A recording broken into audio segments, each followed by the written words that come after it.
Olá, amigos e amigas do saber.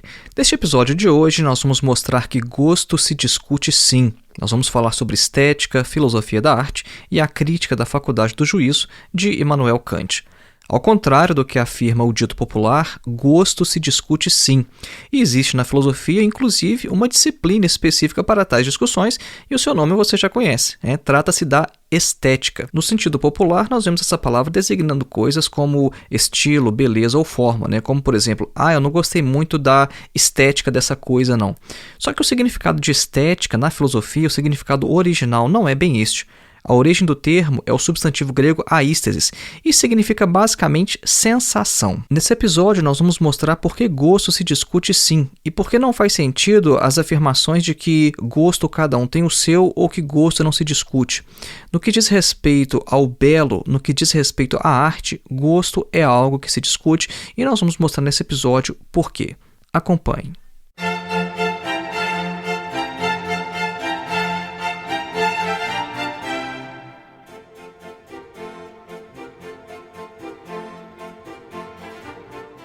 E antes da gente iniciar, um breve recado, faça sua inscrição em nosso curso de Introdução à Filosofia, dos Pré-Socráticos a Sartre. O nosso curso tem mais de 14 horas de duração, é um curso que te oferece total flexibilidade de tempo, ou seja, não tem data nem de início nem de término, você pode fazer no seu ritmo, da sua maneira, e é um curso que também oferece certificado ao final. O nosso curso pretende dar uma introdução geral à filosofia, mas com foco na leitura de textos. Nosso curso pretende fazer com que você leia e entenda alguns dos principais textos da história da filosofia para que você tenha contato direto com os filósofos, não um contato mediado, um contato secundário com a literatura secundária, com comentadores. Nosso objetivo com os vídeos é preparar você a ler alguns textos de Platão, de Aristóteles, de Sêneca, de Santo Agostinho, Tomás de Aquino, Descartes, Marx, Hegel, Kant e etc. Para mais informações, clique no link que está na descrição deste episódio ou então acesse através do link que se encontra em nosso site, que é www.filosofiaepsicanalise.org. Voltando então ao nosso tema, gosto se discute sim. No sentido comum, os termos estética, filosofia da arte ou teoria do belo são usados de maneira intercambiável, porque a discussão sobre o tema existe praticamente desde o início da filosofia ocidental. Só que a estética propriamente dita é uma disciplina relativamente recente. A sua origem remonta à publicação de uma obra chamada A Estética, do filósofo alemão Alexander Baumgarten, no ano de 1750. Então, quando a gente fala que a estética é recente, é a estética enquanto uma disciplina específica. Mas é claro que a gente já encontra lá desde Platão, por exemplo, reflexões filosóficas sobre a filosofia da arte. Esse nosso episódio deve ficar um pouco maior do que a gente tem costume de fazer aqui, porque nós vamos dar uma introdução um pouco mais aprofundada sobre essa questão da estética. Nós queremos mostrar a diferença entre o que é bom, o que é belo e o que é agradável. Essa distinção feita por Kant, ela é fundamental para a gente entender por que gosto se discute sim.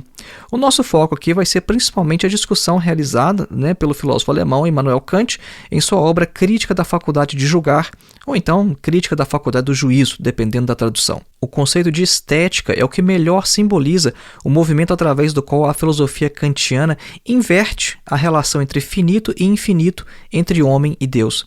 É nessa terceira crítica que este aspecto sensível da humanidade do homem será particularmente analisado em relação, sobretudo, com a questão das sensações, ou seja, estética.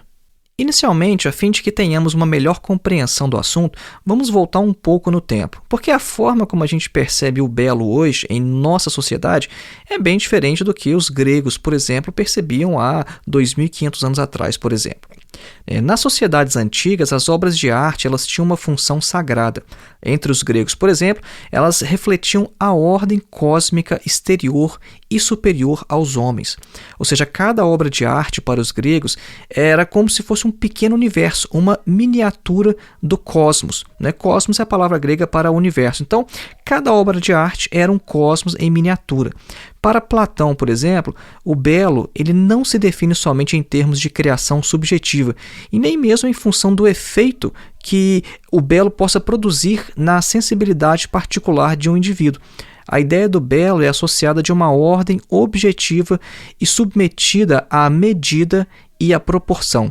Isso aqui é importante, né? Ou seja, medida e proporção. Os templos gregos, por exemplo, eles foram construídos obedecendo uma rígida proporção matemática, por exemplo, na altura de suas colunas, e revelando como os gregos levavam a sério essa relação entre proporção e beleza. No contexto grego, a obra de arte possui uma certa objetividade. Ela exprime não tanto a inspiração subjetiva do arquiteto ou do escultor, por exemplo, mas ela exprime a ordem cósmica do próprio universo, da qual o artista aparece modestamente como um intermediador entre os homens e os deuses.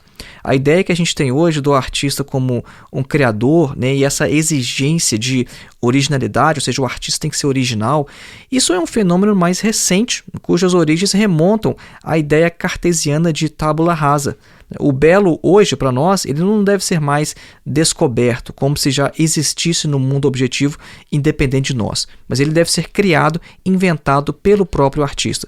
Vejam aí a diferença entre os gregos e entre nós hoje em relação à subjetividade. Essa mudança de perspectiva por parte do artista, ela se refletiu também no espectador, dando origem a essa noção de gosto que a gente está discutindo aqui nesse episódio. O termo ele aparece pela primeira vez, provavelmente nas obras de Gracian, para designar a capacidade subjetiva de distinguir o conveniente do inconveniente, o belo do feio. Isso seria dizer que, ao contrário dos antigos, o belo ele não vai designar mais uma qualidade ou um conjunto de propriedades pertencentes à própria obra de arte. Os primeiros tratados de estética eles vão afirmar que o belo é subjetivo, que ele reside essencialmente naquilo que agrada ao nosso gosto, à nossa sensibilidade. E aí, novamente, aquela palavrinha aístesis. Só para dar um exemplo de como isso começou a ser percebido na modernidade, vamos fazer aqui uma citação do Montesquieu. Né? Em seu ensaio sobre gosto, ele fala o seguinte, abre aspas, são esses diferentes prazeres de nossa alma que formam o objeto do gosto, como o belo.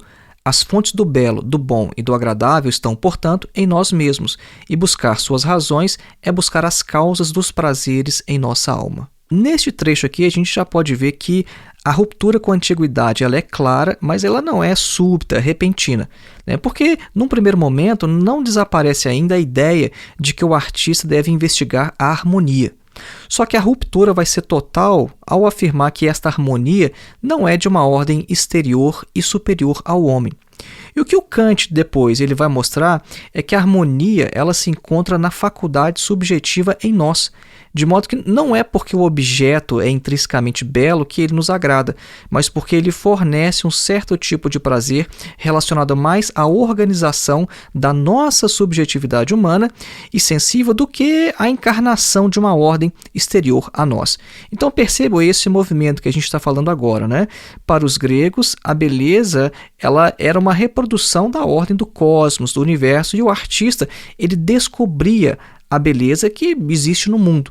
Agora não, na modernidade a questão já é subjetiva. É por isso que nesse ponto surge para nós um problema que os antigos não conheceram, que é o problema do critério de gosto. A crítica da faculdade de julgar ou do juízo, né, a terceira crítica do Kant, ela vai fazer uma distinção entre o verdadeiro, o bom e o agradável. O bom e o agradável, ele opõe-se um ao outro diametralmente no que diz respeito aos critérios. É possível distinguir, pelo menos em grande parte dos casos, o verdadeiro do falso, né? Como a gente faz na matemática ou na ciência. Uma coisa ou é verdadeiro ou falso, então, nessas áreas é perfeitamente possível essa distinção. Enquanto que o agradável, por sua vez, ele permanece sempre subjetivo. Quem é que vai, por exemplo, conseguir provar que uma pessoa está errada se ela não gostar de escargot? Quem vai mostrar que uma pessoa está com juízo falso se ela não gosta de colocar creme no café, por exemplo? Vejam que esses exemplos que eu dei aqui gostar de escargot ou creme no café, isso diz respeito ao agradável. Só que o caso do belo é ainda mais complexo, porque nós discutimos sobre o belo como se pudéssemos demonstrar que uma obra de arte é bela ou não. Mas a gente está sempre consciente de que é impossível, em última instância, chegar a uma conclusão definitiva sobre o assunto. Esse é o charme, né, do debate sobre o belo e o que nos mantém debatendo tal assunto na vida cotidiana. O Nietzsche, inclusive, tem uma frase bem irônica que fala o seguinte, olha, dizem que gosto e cores não se discute, e mesmo assim ninguém faz outra coisa. A questão do gosto, se a gente pode resumir assim essa breve introdução, ela remete ao surgimento da subjetividade moderna.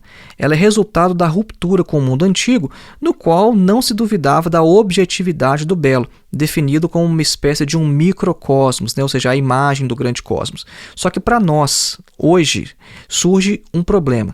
Se o belo é subjetivo, se ele é, como dizem, questão de gosto e de sensibilidade, não mais de harmonia com a natureza objetiva que está fora de nós, como é que a gente explica a existência de consenso em relação às grandes obras de arte? Como compreender o fato de que alguns autores se tornam clássicos e atravessam vários séculos e diferentes civilizações? Por exemplo, obras como a Área sobre a Quarta Corda de Bach são um exemplo de que a arte encontra um consenso praticamente universal. Só que com a subjetivação da arte, com o nascimento do gênio e do gosto, a antiga filosofia do belo cedeu lugar a uma estética, a uma teoria dos efeitos produzidos por certas criações subjetivas sobre a nossa sensibilidade igualmente subjetiva. E é justamente isso que coloca a questão dos critérios ou a discutibilidade do gosto. Vamos falar então sobre se é possível discutir o belo. Vamos falar sobre a questão dos critérios de gosto.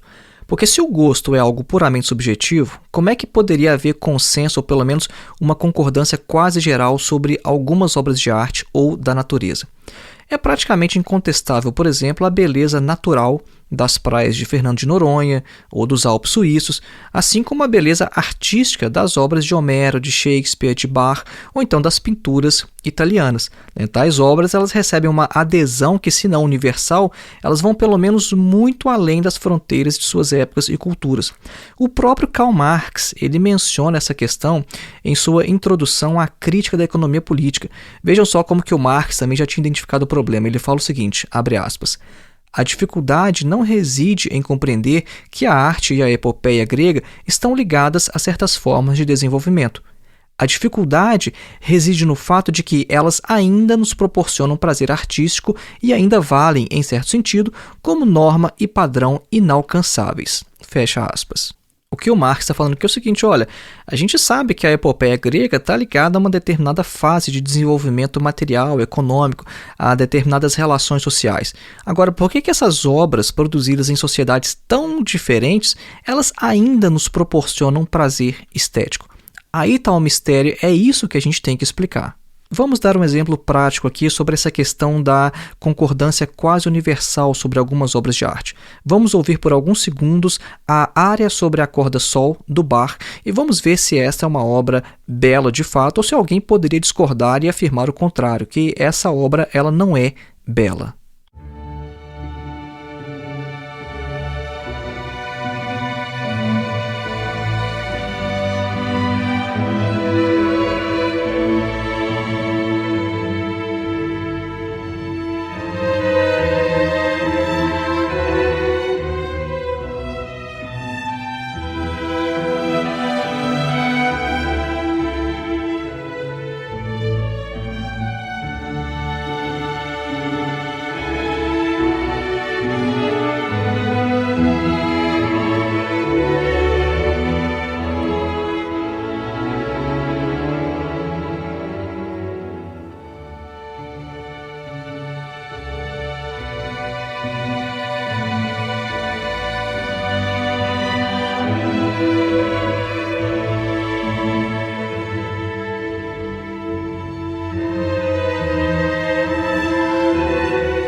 Eu acredito que essa obra encontra uma concordância quase universal sobre a sua beleza. Então essa é a questão. A questão é que, no que diz respeito ao gosto, existe uma concordância quase universal sobre algumas obras de arte, e isso gera possibilidade de discussão sobre os critérios.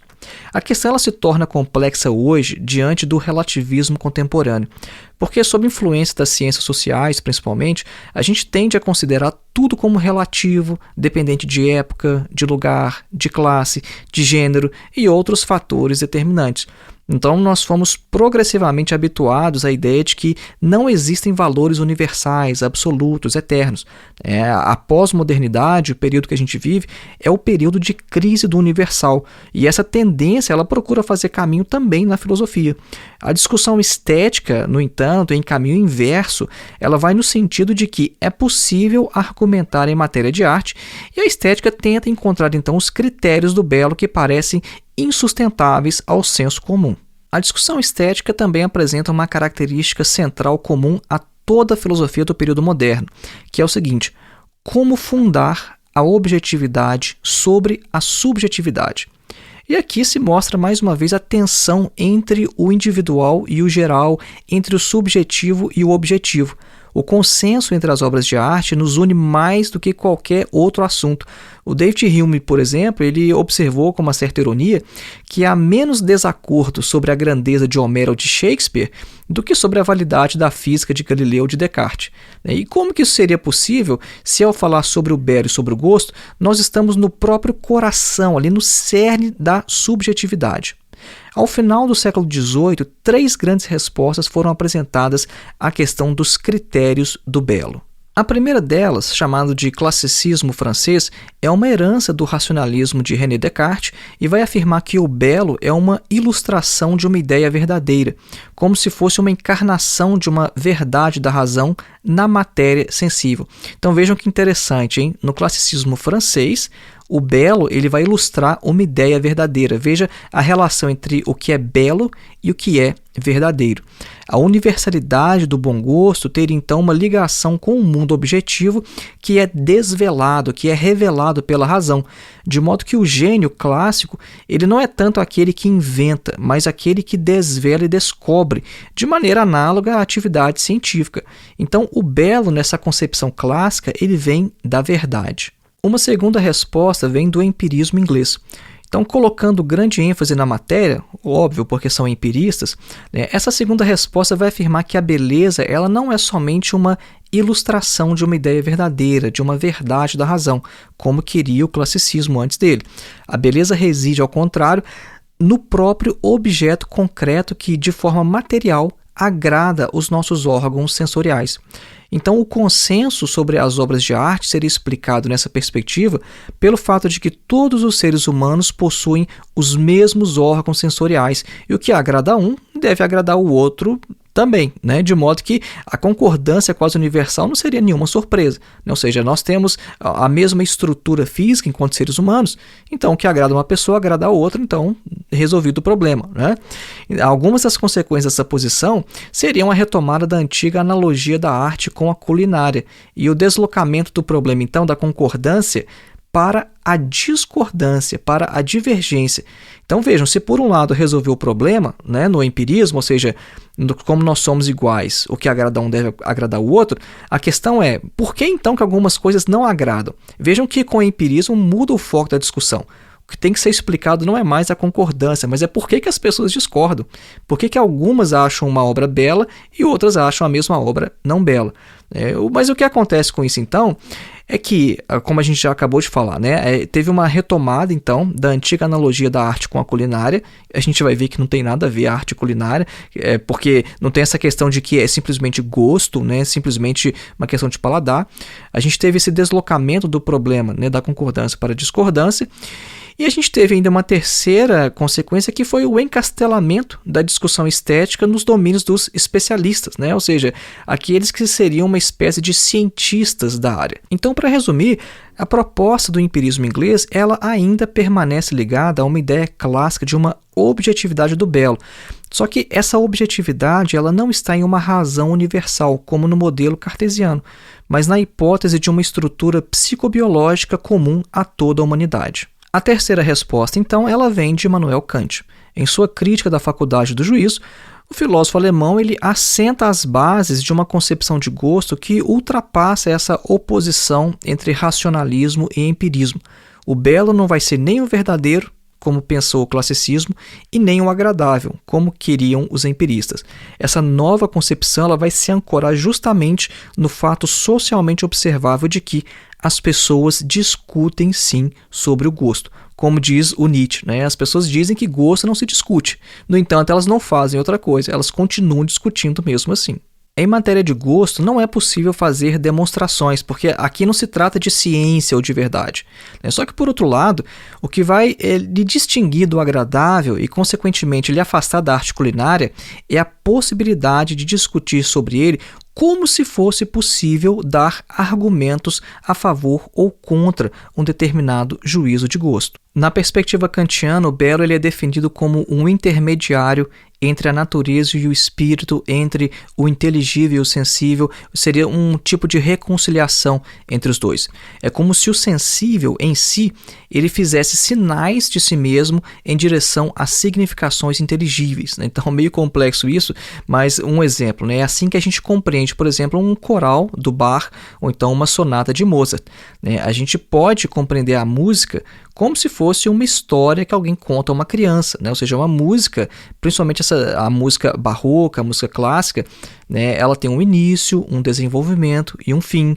Ela pode ser triste, alegre, calma, tumultuada, ela pode representar qualquer outro estado da alma. Uma sonata, por exemplo, ela é geralmente explicada como tendo uma estrutura ABA, ABA, tudo em letra maiúscula, ABA. É como se alguém saísse de casa, ou seja, o A, passasse por uma aventura, o B, e depois retornasse ao mesmo local de partida, o A de novo. Só que esse retorno ele é ligeiramente modificado, enriquecido, ele é quase nunca uma mera repetição do primeiro movimento.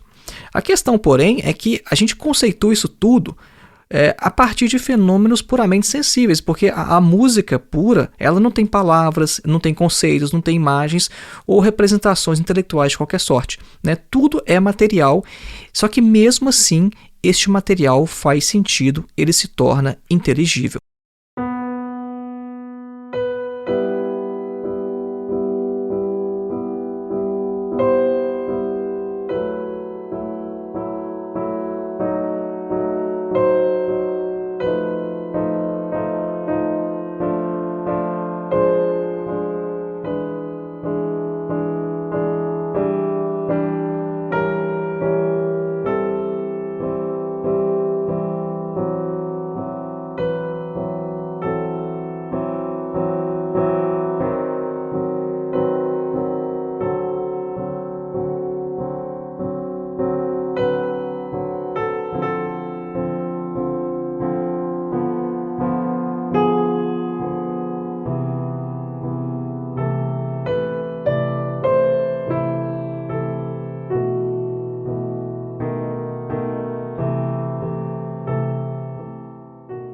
Vamos discutir agora, então, a antinomia do gosto na obra do Kant.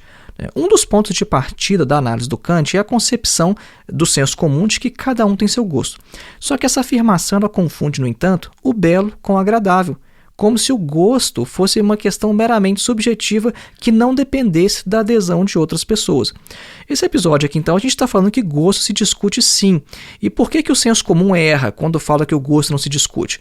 Uma primeira observação do Kant é essa, é de que as pessoas confundem o belo com o agradável. Uma segunda concepção vulgar que vai impulsionar a discussão do Kant é a de que gosto não se discute, a gente acabou de mencionar. E tal posição ela parte do pressuposto de que o julgamento de gosto, mesmo que tivesse uma pretensão à universalidade, não seria demonstrável através de provas apoiadas em argumentos científicos. É isso que acontece quando as pessoas discutem sobre o gosto no senso comum. Elas sentem que, de alguma maneira, não é possível você fornecer provas de que você está certo ao afirmar que uma coisa é bela, que as pessoas deveriam gostar daquilo ao invés de uma outra coisa.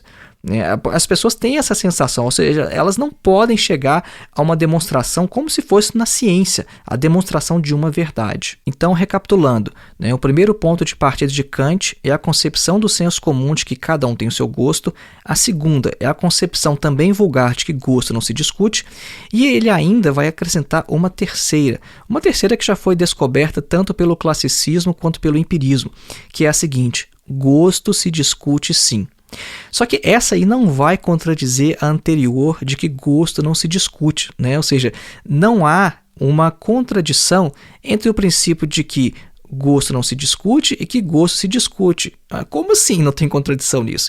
É pelo seguinte, é porque o Kant vai mostrar que há uma diferença entre uma disputatio, no latim, que é uma argumentação científica para uma demonstração conceitual, e uma discussão no sentido de Streit, no alemão, que visa tão somente a um acordo hipotético e frágil em relação a um objeto belo. Então, por outro lado, a ideia de discussão ela se opõe à primeira questão colocada, porque se cada um tem seu gosto, mas é possível ao mesmo tempo discutir o gosto, isso significa que o indivíduo ele tem que transcender a sua esfera monádica do cogito, ou seja, ele tem que sair de si mesmo, do seu universo fechado e partir para uma subjetividade coletiva. Então, a terceira crítica do Kant ela vai tentar resolver essa questão em passos fenomenológicos, por assim dizer. Ela vai tratar de descrever as contradições realmente existentes pela consciência estética para incitar à reflexão.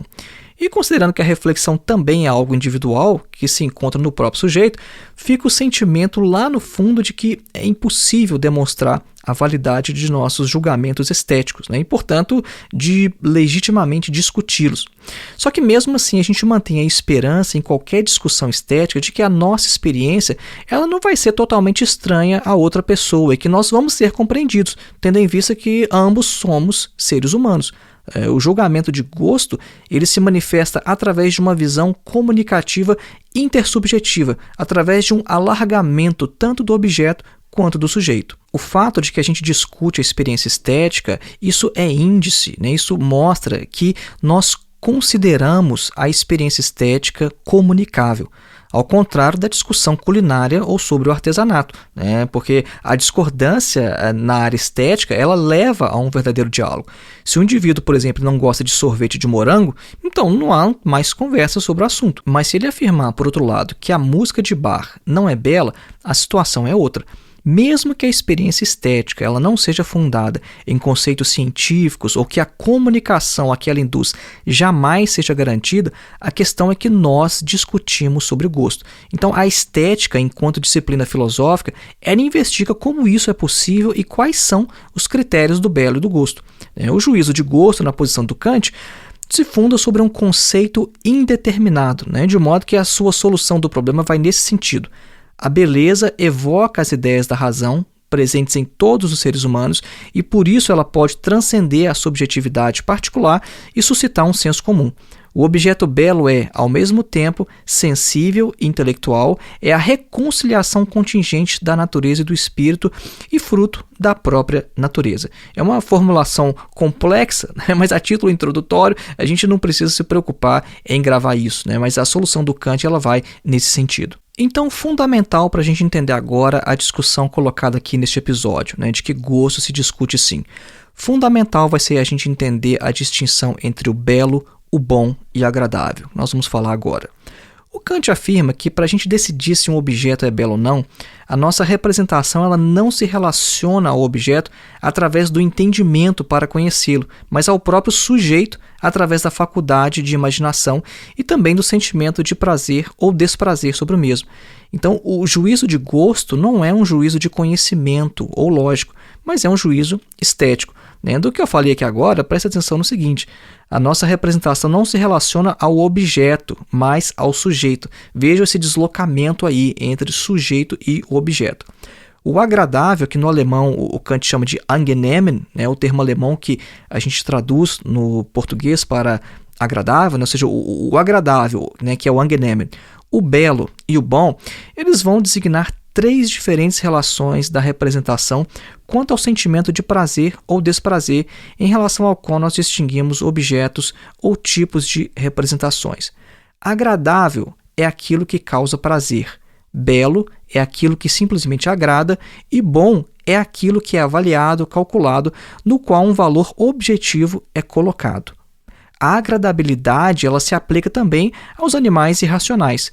A beleza só para os seres humanos, ou seja, seres que possuem razão e também sensibilidade, o que vai excluir, por exemplo, os espíritos, que supostamente teriam razão, mas não sensibilidade. E o bom vale para todo ser racional em geral. E aqui a gente poderia incluir seres como espíritos, dotados de razão, mas que não têm sensibilidade. Então percebam aí esses três níveis.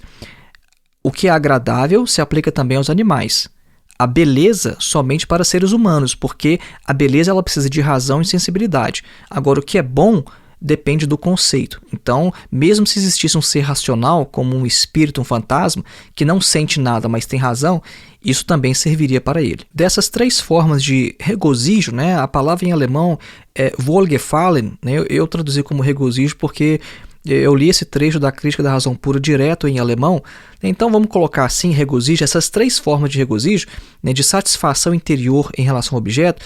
Dessas 3, só o gosto pelo belo é desinteressado, porque nem os sentidos e nem a razão o impelem a nada. É o que não acontece, por exemplo, quando alguém está com muita fome, né? E por isso tem até aquele ditado popular que a fome é o melhor cozinheiro. Porque quem tem muita fome come qualquer coisa que seja comestível, né? Se o indivíduo tiver há vários dias sem comer, por exemplo, ele começa a comer qualquer coisa que encontrar pela frente. E por isso a gente só pode avaliar quem de fato tem bom gosto ou não apenas quando a necessidade já está satisfeita. Essa é uma questão muito presente na estética do Kant, né? A ideia de que o gosto pelo belo ele é desinteressado. Depois nós vamos fazer um episódio especificamente sobre isso. Então, quando alguém diz, por exemplo, que algo lhe agrada, isso deve ser entendido apenas em referência à sensibilidade do indivíduo, sem validade universal. Uma pessoa pode gostar de vinho, enquanto outra prefere champanhe. Outra pode gostar mais do som do violino e outra mais do som da flauta. Só que a partir daí, no entanto, ter a intenção de criticar outra pessoa que discorda de nós, como se o juízo dela fosse errado ou logicamente inválido, isso seria tolice, né? Afirma o Kant. Nesse sentido, é correta a afirmação de que cada um tem seu gosto, ou seja, quando nos referimos unicamente aos sentidos. Então, vejam só, né? Essa afirmação de que cada um tem seu gosto, isso só faz sentido quando a gente fala e quando a gente se refere aos sentidos. Só que com o belo, a situação é diferente. Quando o indivíduo gosta de algo, ele não precisa chamar essa coisa de bela, né? O Kant afirma que não é necessário chamar de belo algo que simplesmente nos agrada. Quando alguém chama algo de belo, essa pessoa ela não está julgando apenas para si mesma, mas para todos. Essa pessoa ela espera que todos sintam a mesma agradabilidade que ele sente. Ou seja, quando o indivíduo chama algo de belo, ele fala da beleza como se fosse uma propriedade do objeto. Então, quando ele fala assim, isso é belo, ele espera que os outros concordem. Então, nesse sentido, é errado dizer que cada um tem seu gosto. Então, essa é uma importante distinção para a gente entender essa discussão sobre a discutibilidade do gosto, né? A gente tem que fazer distinção entre o que é agradável e o que é belo. A gente pode ver uma coisa e dizer, olha, me agrada, mas a partir daí chamar de belo, isso aí já é um outro passo que exige muito mais reflexão, que exige mais discussão. Então, é necessário também dar mais um passo e fazer uma outra distinção importante, que é distinguir o agradável do bom. No que diz respeito ao juízo estético, a gente não pode dizer que algo seja bom, né, como é comum nas expressões. A gente usa muito, né, no senso comum, fala assim, essa música é muito boa, ou então esse livro é muito bom. O que a gente chama de bom, em geral, pode ser um meio para uma coisa ou então um fim em si mesmo, né? Isso é o que é o bom. Em ambos os casos, a gente tem o conceito de uma finalidade ou a relação da razão com o querer, um objetivo que está no ser de um objeto ou de uma ação. Então vamos explicar melhor o que quer dizer que uma coisa é boa, né? É basicamente o seguinte, para dizer que algo é bom, a gente precisa saber que tipo de coisa aquele objeto deveria ser. Ou seja, a gente precisa do conceito da coisa. Só que para encontrar beleza, no entanto, isso não é necessário. Por exemplo, flores ou então desenhos livres, né, desenhos abstratos, por exemplo, eles não possuem nenhum significado, só que eles agradam a si mesmo. A gente já encontrou, cada um de nós já encontrou pinturas, por exemplo, abstratas, que a gente olhou e falou, nossa, que legal, me agrada, né? Isso me agrada, não tem nenhum sentido, qual que é o significado? Eu não sei, mas de alguma forma isso me agrada. Então, dizendo de outra forma, é o seguinte, o bom, ele depende de um conceito, e o belo não. Um exemplo de como o agradável ele se distingue do bom seria um remédio amargo. A gente pode dizer, por exemplo, que determinado remédio é bom, tendo em vista o quê? Que ele cumpre sua finalidade de restaurar a saúde. Mas o remédio não agrada aos meus sentidos, à minha sensibilidade.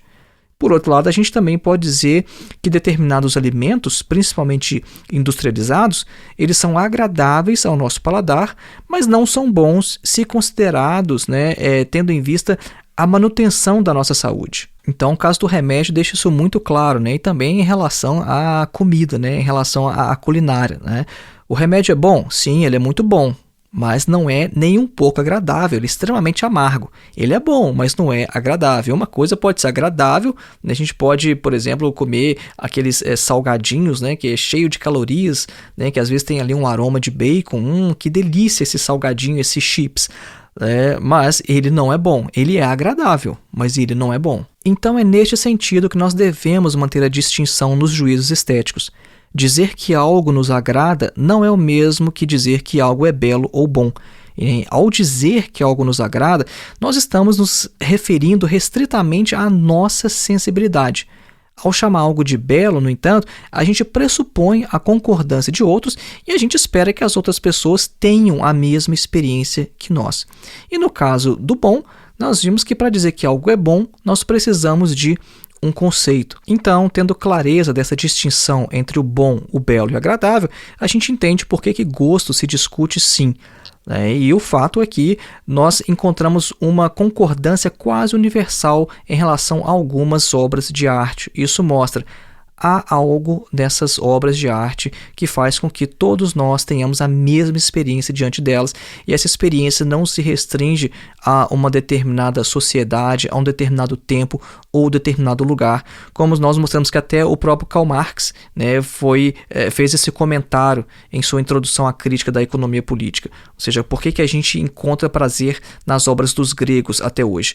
Por que a gente acha belo as esculturas que os gregos faziam 2.500 anos atrás em uma sociedade tão diferente da nossa? Bom, existe alguma coisa aí que faz com que nós tenhamos a mesma experiência. Então, o gosto ele se discute sim, o belo é algo que se discute. Lembrando mais uma vez, faça sua inscrição em nosso curso de Introdução à Filosofia, dos Pré-Socráticos a Sartre. O link para o nosso curso se encontra na descrição deste episódio ou então em nosso site www.filosofiaepsicanalise.org. Um grande abraço e até o próximo episódio.